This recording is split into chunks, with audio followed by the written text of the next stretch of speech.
In this episode of the Range Minded podcast, there could be a little bit of change coming up after January. And there might just be one big, monstrous, ugly agency that could be circling the drain. We're going to talk about the ATF and the possibilities that await. Oh, and maybe a little bit more. I hope you enjoy this episode of the Range Minded podcast, episode 261, ATF You. Anyway, enjoy.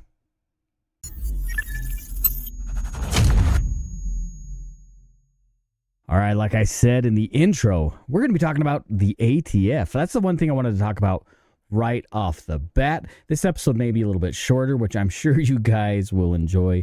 I tend to be a little bit long-winded, which I'm assuming turns people away. I get it. I can't help it. I start thinking about things and then I just can't shut up. I don't know. It's just the way it is. But before I get into that, how was your guys' Thanksgiving? As I'm recording the show, it is the 30th of November. The year is almost gone. I mean, November is gone. But where did 2024 go? Like it's gone, vanished. As usual, I don't get near as much done as I want to. But you know, things happen. What are some of the things that you guys do? If you follow me on Instagram, by the way, why don't you follow me on Instagram? I mean, honestly, Range Minded Podcast on Instagram should be pretty easy to find. I posted a live there as well as, sorry, my phone's going off at the same time. So distractions, little squirrel moments. So I posted on there as well on X. And if you're not following me on X, what the hell are you doing anyways? You are a grown individual. You should be spending as much time on social media as possible. That's what the kids do. So why can't the grown-ups do it too? By the way, it's at Range Minded on X. But anyway, I posted a video on Thanksgiving morning. We try to make it a tradition on my wife's side of the family that all the dudes, all the men, boy, this sounds really sexist now that I think about this, but all the men go shooting first thing in the morning. We meet together and we go shooting. Well, unfortunately, some things happened where not all of my brother-in-laws could have showed up, but one of my brother-in-laws brought his sons. I guess they would be my nephews, right? I assume that's how that works. And my son didn't show up either. He's getting married soon, so now he has to learn how to divide his time from this side of the family and his future in-law side of the family. So that's just the way it was. Anyway, so I picked up my father-in-law, and we met my brother-in-law and my nephews out in the desert.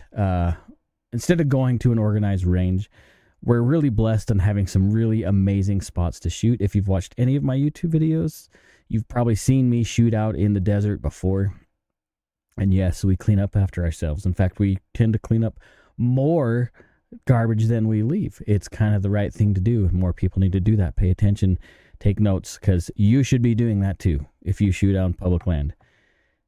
Anyway, we shot some shotguns. I had a chance to shoot some really nice, what were they, Berettas?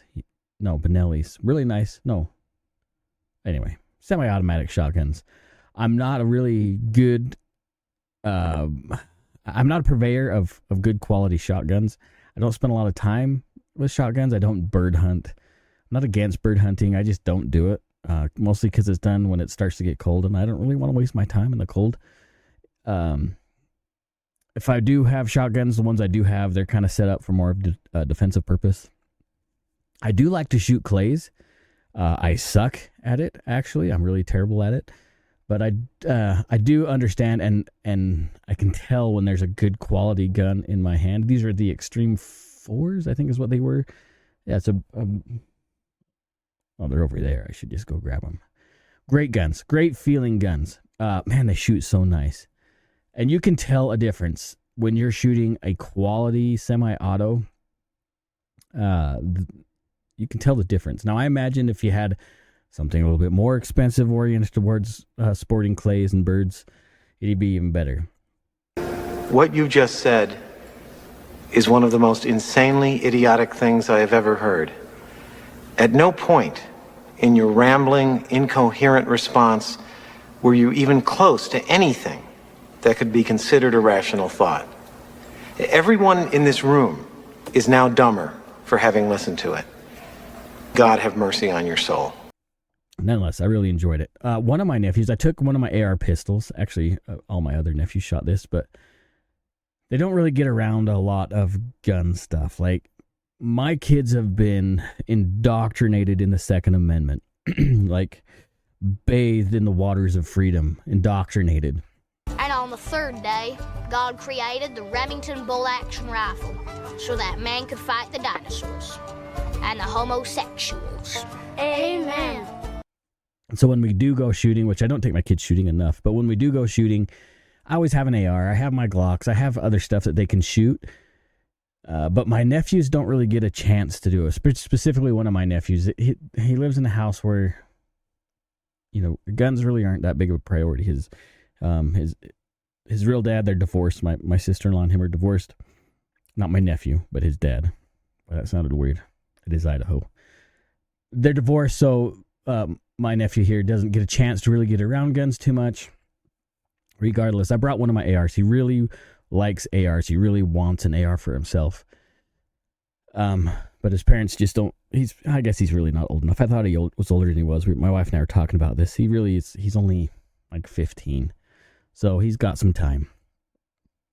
But I let him shoot my AR pistol, which I can't remember what muzzle brake is on there, but it is just nasty. If you've shot an AR pistol, you understand they're going to be loud already, but I want to say it's a Surefire brake on there, one of the Surefire brakes. It is just boom, fireball. It is awesome. In fact, maybe I'll link the video to this so you can see me shooting in slow-mo.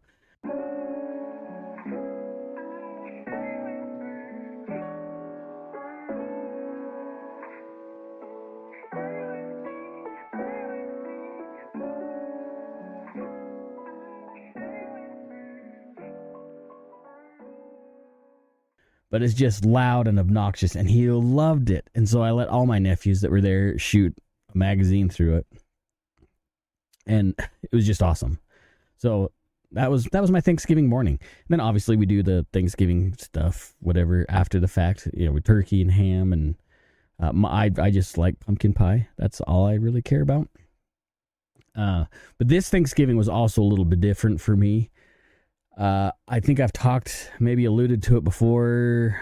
I don't know if I talked about it in the last episode, but I've started to change how I eat, and I've been exercising a lot more. After getting sick, I've been kind of worried about, taking care of myself a little bit more. I want to be fit again. Up to about maybe 2010, I was in really good shape. I was strong. I was definitely a lot lighter. And so I've decided that I need to get back to that again. So I've started doing, a workout routine and counting my calories and stuff, which I've never done before, but it has made a difference. In the last 3 weeks, I've dropped 7 pounds. So that's pretty nice. But I'm going to throw a link in here, by the way. So when I was at GonCon, I met with the dudes from Phorm. They were all there hanging out. They brought their big, massive truck that was pretty awesome. And they had their energy drinks and their protein snacks and stuff. And I just had a chance to talk to those guys, and I thought they were really cool. So when I decided I was going to make my physical change of actually doing something, changing how I eat and bettering myself physically, those guys came to mind. And so after talking with them, I was able to create an affiliate link. So I'm going to drop that down below. It helps the show out a little bit, and it's really been helping me. Like I said, I have dropped 7 pounds in the last 3 weeks. Maybe that's not much to you guys, but that is a lot to me. The one thing I really like about Phorm is there's a community of people that actually care about you. Like, you can go to the gym, you can go hang out and whatever, but I've been using the Phorm app, honestly, and it's helped me out a lot because they have these organized workouts. They have a bunch of workouts available that you can choose from. And it's like a whole regime. Like, this particular workout is 8 weeks of stuff I can do at home. I don't even have to go to the gym. I have some free weights and stuff here at home that I use. I don't really want to go to the gym. I'd rather do it at home. And then I've been able to hook up with a coach, and she's been super helpful. She's been kind of keeping me accountable for everything I've been doing. So, long story short, like, I'm actually seeing a benefit, and that's why I wanted to share that with you guys. And like, it's not just, hey, go buy blah, blah, blah. It's been helping me, and I can feel the difference, and I see the difference. I've actually been having to drink a lot more water. I'm actually behind for my water for the day. But yeah, they've been holding me accountable. And I can, like I say, I can see and feel the difference just in these last, I'm on week 3 of my workout routine, and it's been good for me. I've still noticed that I have some issues with, like, with my energy levels and breathing and stuff from being sick that have kind of held me back on some things. I've noticed that, like, running on a treadmill, which I hate running anyways, but I can't do that for very long. But I've noticed pumping the weights and stuff hasn't been an issue. Anyway, so I'm going to drop the link to First Phorm right here. It's my affiliate link. So, like I say, it helps out the show, and their energy drinks are good. Their supplements are great. I've been taking the pre-workout, the creatine, and I bought some protein powder, but I'm thinking I must be allergic to it's the whey protein. There must be something in for me physically, because my wife has been drinking it and she's fine. So I'm going to try their vegan protein and try to see how that goes as well. I just ordered a bunch of the greens and stuff. So I'm excited to see how that works out. Like I say, it's worked for me. Maybe if you're feeling like, hey, New Year's is coming up, you might as well get a jump on it now. You know, most New Year's resolutions, they kind of fall apart, you know, those first like 3 or 4 weeks into it, if they last that long. So get a head start now. And by the time your New Year's resolutions pop up, you're already moving forward. You've already got that ball rolling. And anyway, so there it is. So I'll stop there. Let's actually get to the show, what we were going to be talking about. The ATF, if you remember way back to the teaser, 10 minutes ago, the ATF could be in jeopardy. And what do I mean by jeopardy? Well, so if you haven't heard, if you've lived under a rock for the last few weeks, Brandon Herrera, his name has been floating around as the next ATF director. And I can only imagine that because of people like Kash Patel and some of these other folks, that name has trickled up to Donald Trump. So a gun tuber that holds an FFL, that builds guns and sells guns and creates pretty hilarious content could literally be the next director of the ATF. Now, there's a lot of things that need to happen before names get thrown around for ATF director. All the the major important cabinet roles have to be filled, and then everything trickles down from there. But can you imagine Brandon Herrera as the ATF director? First of all, even without the stuff that we're going to be talking about here in a second, that guy would do some serious pruning to the agency. Serious pruning, which would be fantastic. The term common use is going to be pushed around a lot, which I'm totally cool with, because there's a lot of things that are currently in common use that are still confined inside the boundaries of the NFA that don't need to be there. They don't need to be there. Short-barreled rifles, why? We have AR pistols and have had AR pistols for a very long time, and yes, they fit within the definition of common use, which was either in Heller or I always forget the name of that case, the taser case. Anyway, that it'll come to me probably after I'm done recording, where I think the bounds of common use were like 200,000 or 100,000. I'm pretty sure that was the taser case. Caetano versus Massachusetts, I think. And I think within what they talked about, common use test was, I want to say it was 100,000. We are far past 100,000 AR pistols out there, which, you know, they were tried to be thrown into the short-barreled rifle realm. So, Brandon, let's work on this. If you become the director, get them pruning shears out. But there's far more danger for the ATF than Brandon Herrera, which would be fantastic for the agency. Morale would totally change. We'd actually have, there are a lot of good agents in the ATF. I've spoken with several, at least of my local field office agents in Boise. Some of those dudes are actually pretty damn cool. Like, they're gun guys, but they have a job to do. And I mean, So did the Nazis, I suppose. Let's show you this down here. Yeah, here it is. So, years ago, this was proposed, January of last year, 2023. This was HR 374. Let me shift this over. And I believe Matt Gaetz was the one that actually introduced the House Bill 374. And this bill is really, really long. All right. So I don't know if you want me to read this bill to you. I will. I'm going to read it to you anyways. Sit down. Oh, yeah. I can tell you right now it was Matt Gaetz. Ready? If you're watching this, you can read along. This shouldn't take too long. HR 374 to abolish the Bureau of Alcohol, Tobacco, and Firearms and Explosives. In the House of Representatives, January 17th, 23, Matt Gaetz introduced the following bill, which was referred to the Committee of the Judiciary. And here it is. Section 1. This act is cited to abolish the ATF, as the ATF, abolish the ATF Act. Section 2, abolishment of the Bureau of Alcohol, Tobacco, Firearms, and Explosive. The Bureau of Alcohol, Tobacco, and Firearms and Explosives is hereby abolished. That's the entire bill. That's it.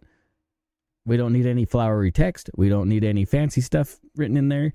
Obviously, there's no pork inside this bill. It's, hey, ATF, you're fired. Okay? Now, how cool is that? Obviously, when it was introduced in 23, Matt Gaetz knew that was not going anywhere, but it was kind of a statement saying, hey, we know what you're doing. Here's our plan. Step off, homie, because things are going to happen. And of course, the juggernaut, which is the left and the deep state and the rhinos and all those people inside the swamp, this bill didn't go anywhere. We knew it wouldn't. I'm sure Matt Gaetz knew it wouldn't. But here's the beauty. Oh, yes, here's the beauty. I want to show you a couple of videos. Okay, we're gonna kind of flow through these videos together. Check this out. All right, I want to introduce you to a man named Congressman Eric Burleson. So he's good friends with Matt Gaetz, and I think he was probably a part of the aforementioned HR 374, which we just talked about. But yeah, check this dude out. This is a video from Fox News Digital. I'm going to share this with you, right? Meow. The ATF is a disaster. I mean, for decades they've been a disaster agency, and they've been violating the constitutional, Second Amendment. They every time they try to get involved, they mess things up. I mean, they have a long history of mistakes, of abusing individuals' Second Amendment rights, all the way back to Ruby Ridge, to what happened at Waco, and then you had the Operation Fast and Furious. Exactly. This is an agency that Exactly. just continues to violate citizens' rights and Second Amendment rights. And I think that at the end of the day, this agency needs to be abolished, and we need to let the states police what happens at the states. The ATF basically directs the states what to do anyway. I had another bill that said that the states cannot be, and our local law enforcement cannot be commandeered. Whenever I was a state senator, they could not be commandeered by the federal agencies, including the ATF, because the ATF generally, they're not the ones that actually are performing the work. There's very few ATF officials. What they do is they co-opt or they commandeer local law enforcement. The problem is you're co-opting or commandeering law enforcement to enforce laws that the legislators in those states have never passed. Mm-hmm. And so this is a problem. I think that we need to leave these decisions to the states and let their local law enforcement police their citizens. Do I think that we can accomplish this? I think that we can accomplish the agenda, the goal, in a number of ways. We can, if this bill is not going to pass, we're not going to abolish it, in law, then we can defund it. If we can't defund it, then we will find any and every rule that they're abusing and that gives them their authority, and we can repeal those. So this is a multi-pronged effort. I can't tell other Republicans how to vote, but there's constituents can, And I have a feeling that their constituents will strongly encourage them to support this bill.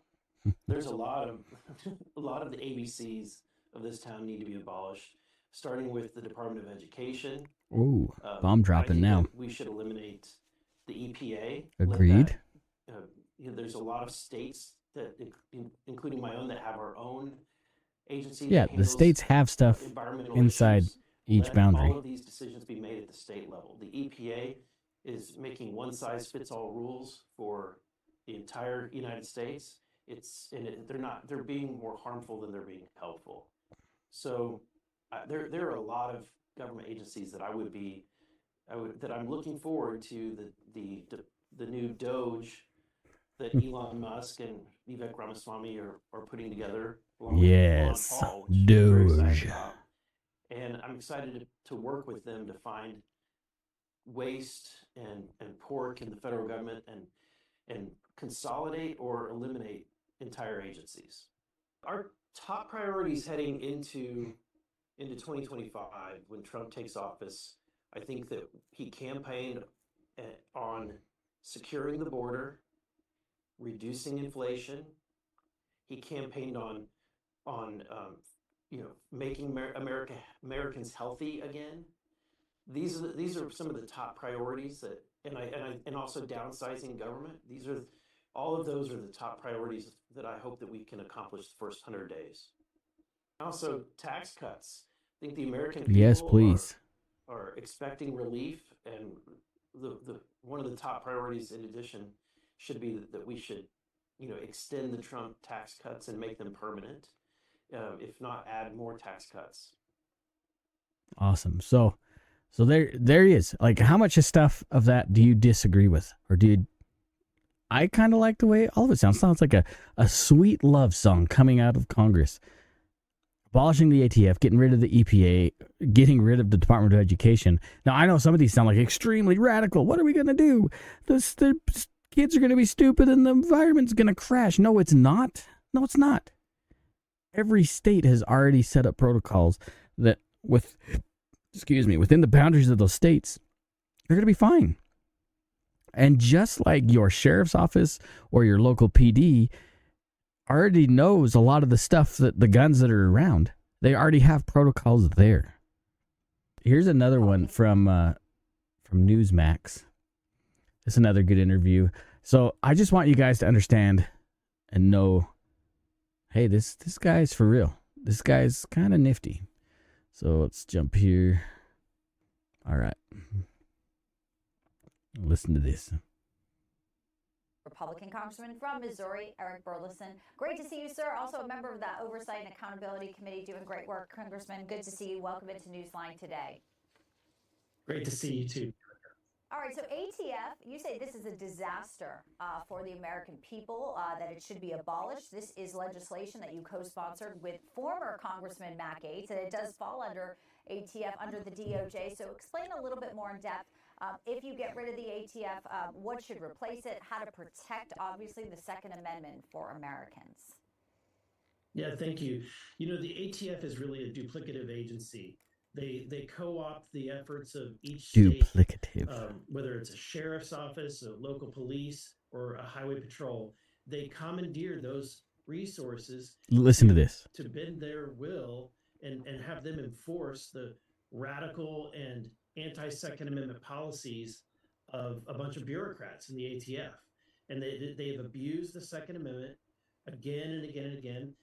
Just recently with the pistol brace rule, they, in my opinion, unlawfully, unconstitutionally declared tens of millions of Americans, law-abiding Americans, as violating the law, and that could be charged with felony convictions.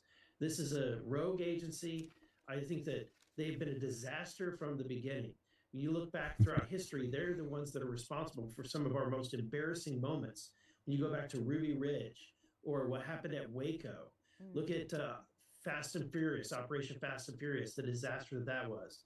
I mean, again and again, this agency continues to violate the rights of the American people. And I think that 100%. it's time that we let the states regulate the laws that are passed by lawmakers in the states. And I think that means we need to abolish the ATF.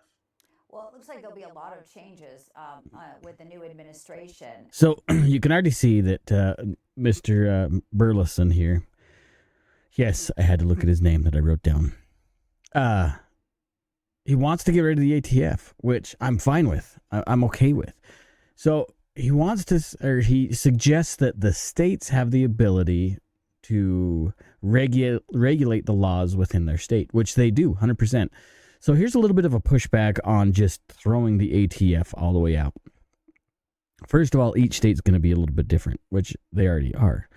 So moving from one state to another state, you could be losing some of your rights. Like say, I'm going to move to Colorado, or I want to move to Missouri, or whatever. Some of my rights that I enjoy within the confines of the Second Amendment, as the state of Idaho defines it, may not be equal to something that gets defined in Colorado. So there's going to be a little bit of problem there, right? That's kind of why you have federal agencies. Well, maybe that was the reason initially that we have some of these federal laws and agencies to govern those laws, is to maintain somewhat of a standard across the board. So by deleting the ATF, we could be creating a monster that we may not understand. So maybe getting rid of the ATF is not quite right. I'm just playing devil's advocate here.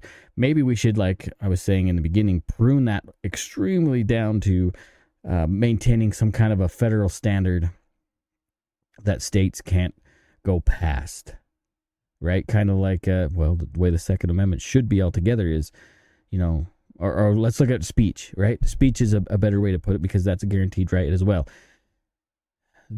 One state doesn't regulate speech any different than others, yet they're trying to, but we have the freedom to speak no matter where we're at. That should be the same way with all of our rights, including the right to keep and bear arms.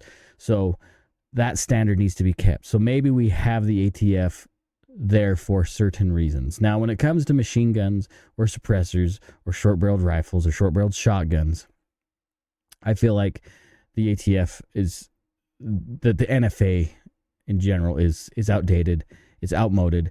But there's no purpose for it. There really is no purpose for it. Will crimes rise? Probably. Yeah, they'll probably come up, but that's where local governments come in and execute the laws that are there and not go pussyfooting around. Like if somebody commits a crime with a machine gun, those should be hefty penalties to discourage the misuse of those items. Same thing with explosives, right? The ATF governs explosives.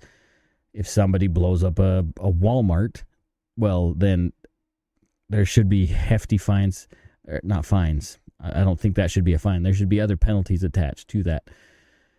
Maybe fines. I don't know. I'm not a lawmaker. I'm not a judge. But you get what I'm saying, right? There's 20,000 gun laws on the books between state and federal. Let's execute the gun laws that are there, prosecute to the fullest extent that the law allows, and then and don't let these people out, right? I just read a thing, is in Washington State. Some dude had five attempted murders or 5 murders or something at different times, right? He's been in trouble with the law over, I think it was 5 shootings, connected with 5 shootings. But he continues to get out of jail and he just commits a crime again. He's a felon, he can't have a gun, yet he got a gun and he was still shooting people up. Hello? It's stuff like that is tarnishing the ATF because they're not prosecuting, right? Well, they can't prosecute. They're supposed to be an investigative agency. Well, if they're investigating, that information should then go to the FBI or local agencies, and those people should be prosecuted to the fullest extent of the law. That's how it should be. Now, maybe the FBI or the ATF should be kind of like the FBI, where it's just an investigating bureau that simply creates a non-biased thing where they can come in and they can look at some of these travesties that happen and just investigate and report, and then let the local agencies hammer their way through, or the FBI. Anyway, that's my spiel. I want to show you one more video of this guy. This was when he was running for office. It is absolutely epic. You got to check this out. Hold on. Hold your water, mister. All right, let's jump back to this screen. President Trump was right when he said that socialism destroys society. Socialism and CRT are brainless, dead, old ideas that cause us to feed on each other and destroy wealth. I want that These woke flamethrower. left ideas are zombie ideas. I'm Eric Burleson. My mission is to keep critical race theories out of our schools and stop socialism from ruining our country. I'm Eric Burleson, and I approve this message because it's time to destroy socialism. All right. So a guy that creates an ad like that, it's hard to say, I can't have that guy here. I can't have that guy in Congress. An ad like that makes me want to vote for him. So I think what I'm getting at was between all his, and there's been other stories about him, and he's been on the news before with a lot of other things, and he's been in hearings, and he does not back down. But what I'm getting at is between this video I just showed and his other interviews that he just did, it sounds like this guy actually does care about our constitutional rights. He actually gives a damn, which is good, right? We need that. We need that in this country. Speaking of the ATF, I wanted you to read a couple things here. So I pulled up the ATF's mission statement just because, right? Because it's an agency that's in jeopardy. Let's just put it that way. Excuse me. And I wanted to, sorry, goodness, still have that cough. I can't get rid of it. I wanted to read these things to you, and I want you to see it for yourselves. So I decided to jump on the Googleizer machine and see what the ATF, like what their mission statement was, what their vision of the future might be. So I pulled up their mission statement, their vision statement, and all that stuff. I want you to check this stuff out. Read it with me, okay? ATF's vision: working for a safe and more secure America through innovation and partnerships. The Bureau of Alcohol, Tobacco, Firearms, and Explosives must protect the public against crime, violence, and other threats to public safety. Our vision will help us chart a course to improve the way we serve and protect the public, provide leadership and expertise, and achieve new levels of effectiveness and teamwork. Now, their mission statement down here says, the ATF mission. The mission of the ATF is to conduct criminal investigations, regulate the firearms and explosive industries, and assist other law enforcement agencies. This work is undertaken to prevent terrorism, reduce violent crime, and protect the public in a manner that is faithful to the Constitution and the laws of the United States. Sure. All right, the values, because we know the ATF has some good values. So let's check this out. ATF values. We value each other and those we serve. We will uphold the highest standards of excellence and integrity, provide the highest quality service, and promote strong external partnerships. Develop a diverse, innovative, and well-trained workforce to achieve our goals. Embrace learning and change in order to meet the challenges of the future. So it's funny. I actually like reading in my happy radio voice. It sounds so much better. So, and let's read the strategic planning process of the ATF, shall we? The ATF strategic planning process relies on teamwork and effective communication to focus scarce resources on the global challenges facing America today. The fiscal year wow, this is old. I didn't realize this was that old. Fiscal year 2004 to 2009 ATF strategic plan to address these challenges is based on long-term legislative, I got to look at the new one, mission mandates, consumer and stakeholder output. Why stakeholder output? What are you guys like? Anyway, presidential and departmental priorities to strategize plan let's try that again.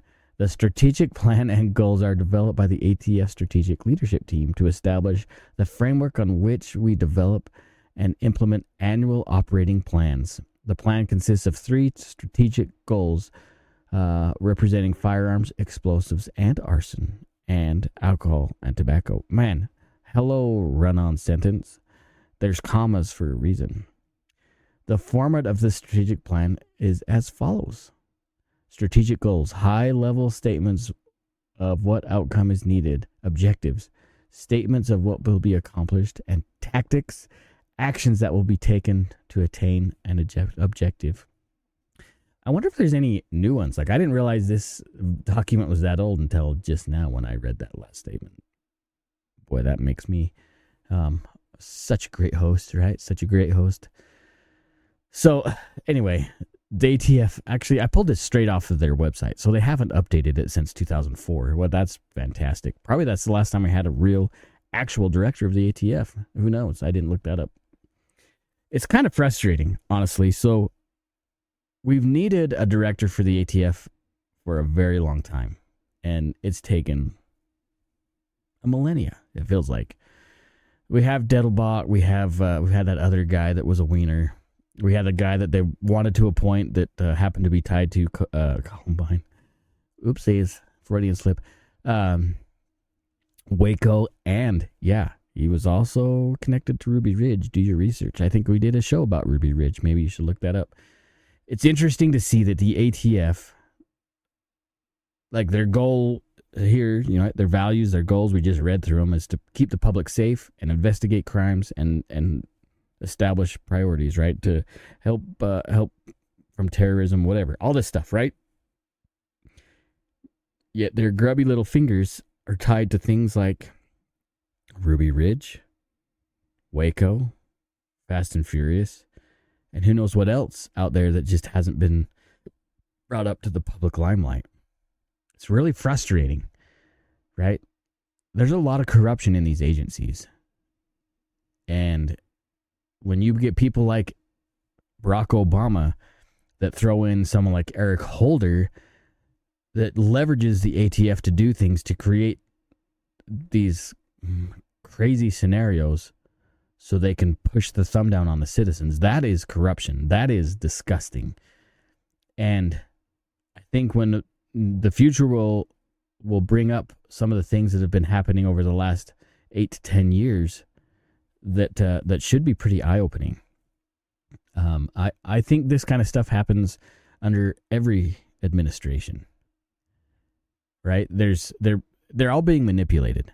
Like, everybody has an agenda, and it's just somebody that's the most convincing at manipulating their agenda that gets their agenda done. Does that make any sense? Maybe that's a stupid comment. What I mean is, everybody has something they want done, and if they can create the flowery picture and a convincing argument, their agenda takes place. And again, that happens right or left side of the aisle.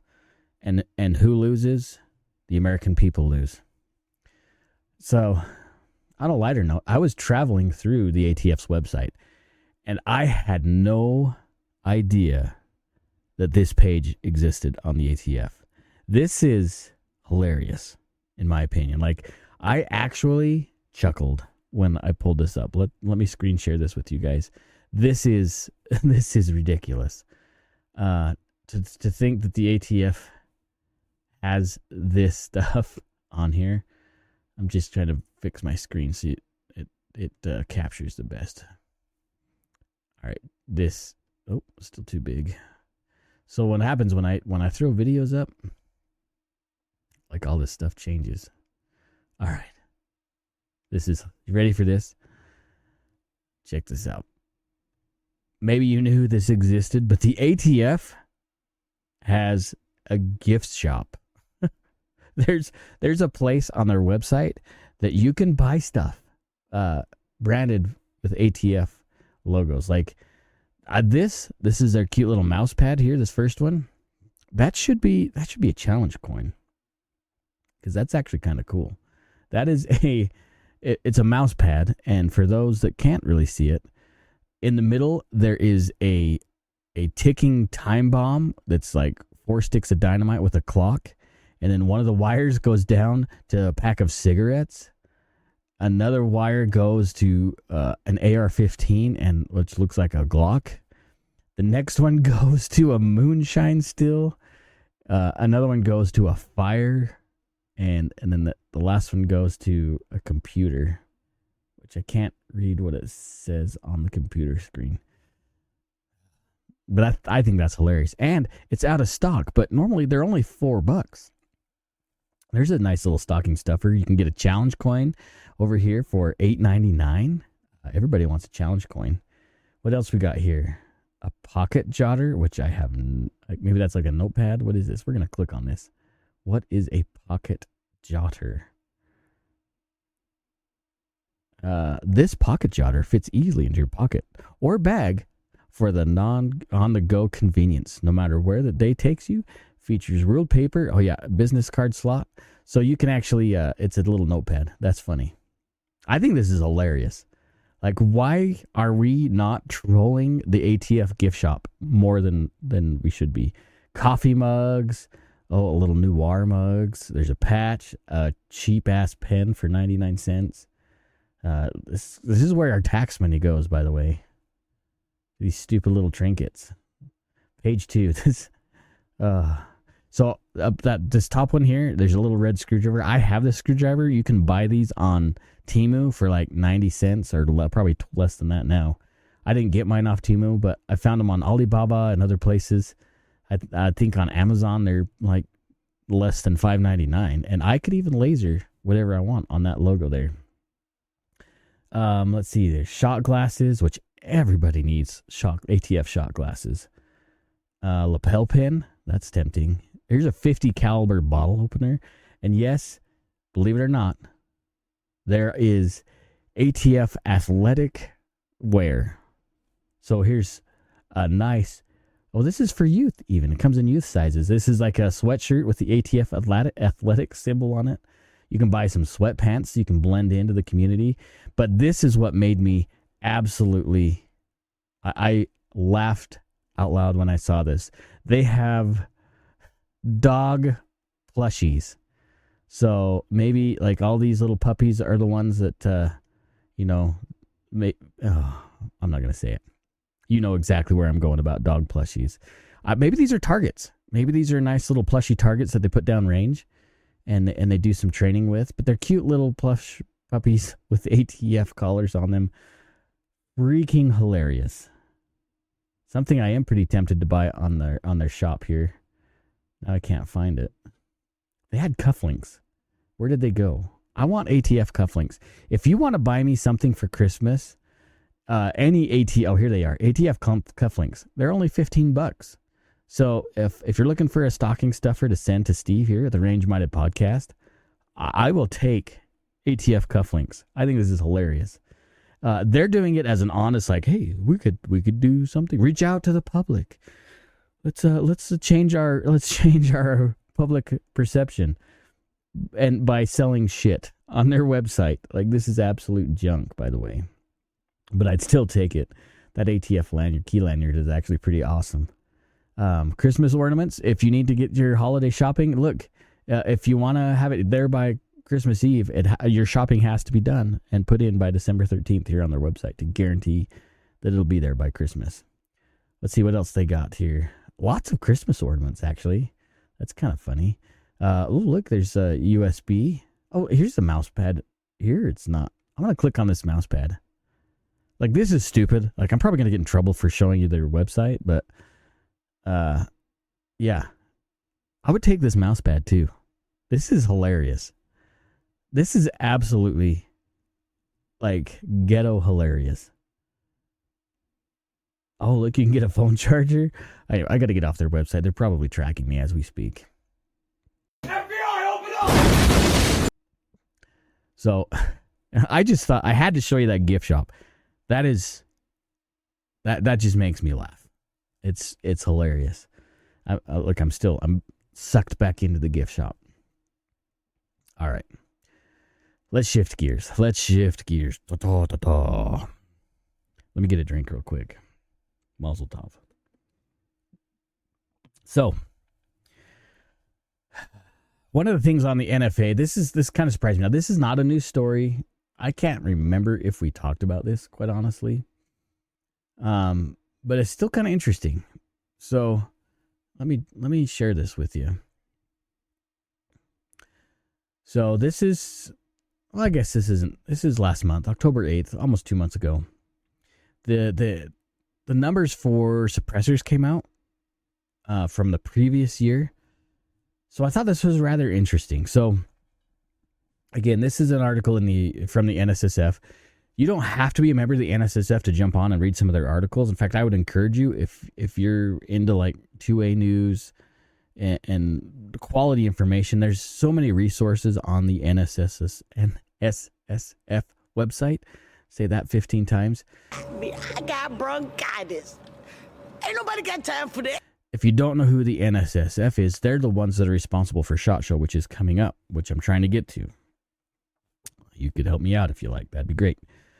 So this is shill. I'm a shill. Steve's a frickin' shill. He just wants money to go to SHOT Show. Yeah, I do. I'm not gonna lie. I don't know if I'm gonna get there this year because I got sick. So that really sucks. All the money I had set aside for SHOT Show has gone to medical bills. That's pretty rad. Anyway, I'm gonna read this article. This isn't, well, okay, I won't read the whole thing because it's too long. Record ownership. So the ATF, this is a little bit down, maybe halfway down. It's quarter of the way down to the article. Today, October 8th, the ATF is processing suppressor applications in not only record time, but in some instances the same day. Long gone is the wait time barrier that is drawing hunters to purchase a suppressor who had previously dreaded the long wait time to purchase one. As a result, silencer registration metrics are off the chart, which they really are off the chart. I had heard wait times. So back when I was at the gun counter, it was not uncommon to have people wait 13 months, 14 months. I think it was the longest wait time I'd ever heard. There are people getting their paperwork back the same day, which is crazy to me. Let's see. Okay, now discontinued at the ATF Commerce, blah, blah, blah. In the United States, report displayed the number of silencers were registered in each state. In May 2021, the May 21 edition of this report that the ATF doesn't do anymore, there were 2,664,774 silencers in the United States, more than doubling the 1.3 million silences in 2017. But recent numbers, in a recent Freedom of Information Act, the NSSF received from the ATF and the additional number of suppressors or silencers from May 21 to July 24. An incredible 2,193,123 more suppressors are protecting the hearing of hunters and shooters. That means a whopping 4.86 million silencers and counting are in possession of law-abiding citizens. Almost 5 million suppressors are out there. So check this metric out right here. Don't worry about the Freedom Auction. I don't even know what that is.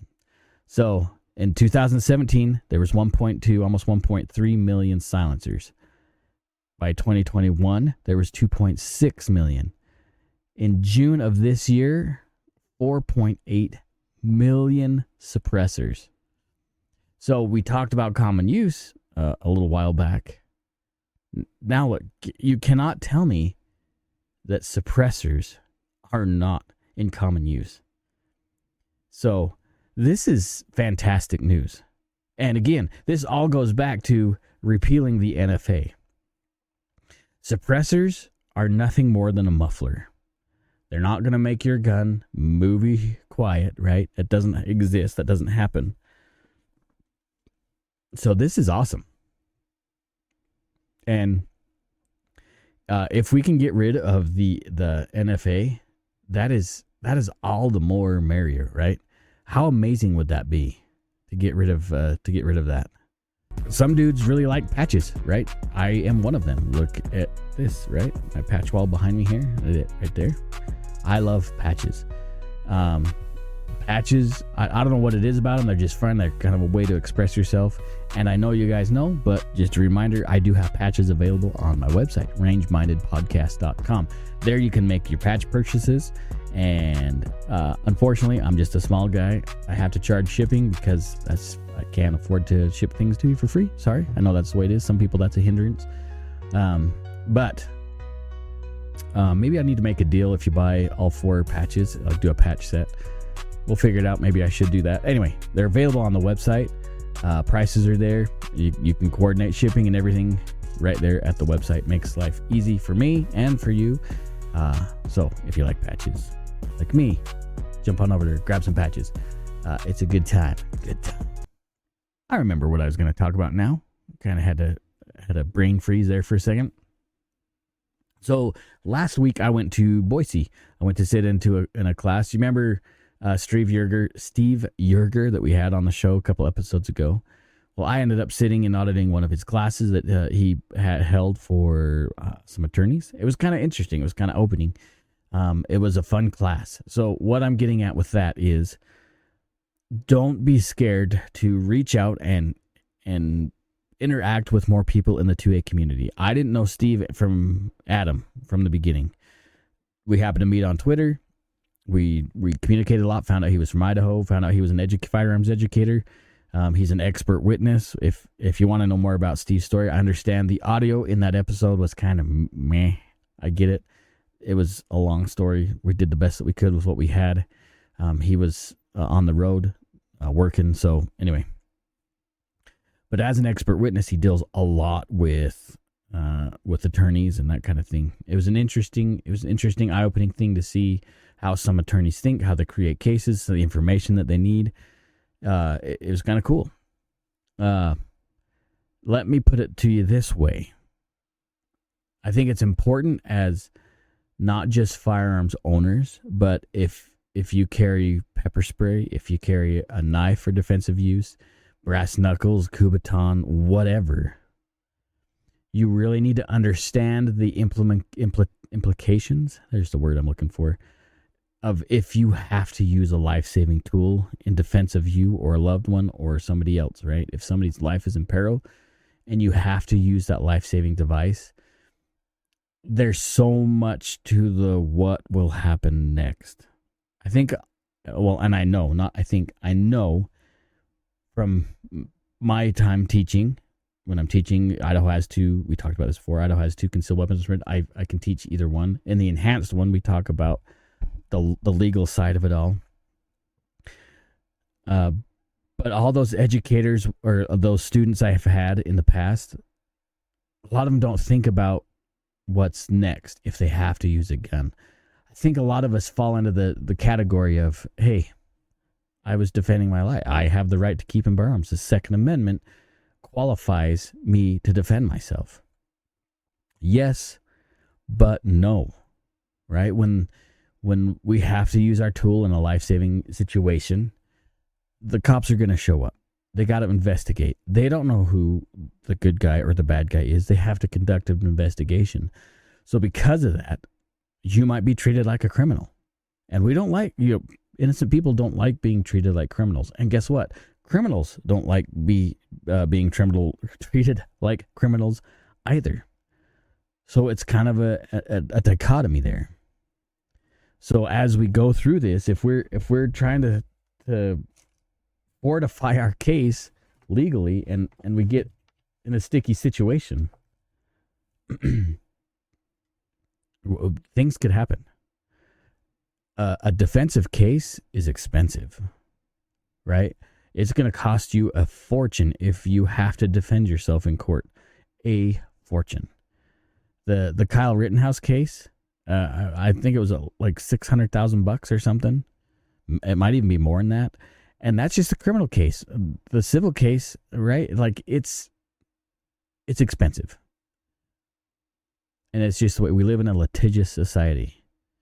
So we really need to wrap as sheepdogs or whatever you want to call us, as people that carry for defensive purposes. We really need to understand our state laws. We need to contact an attorney if we can afford to talk to an attorney. yes, I like the idea of like the USCCA. That's who I have my certifications through. I don't mind the idea of having that insurance. It's not really insurance. It's prepaid legal is what it really is. There's the right, what is it, Bear Arms or whatever. There's actually several organizations out there that you can pay monthly to that help you in a situation like that. But please do your research.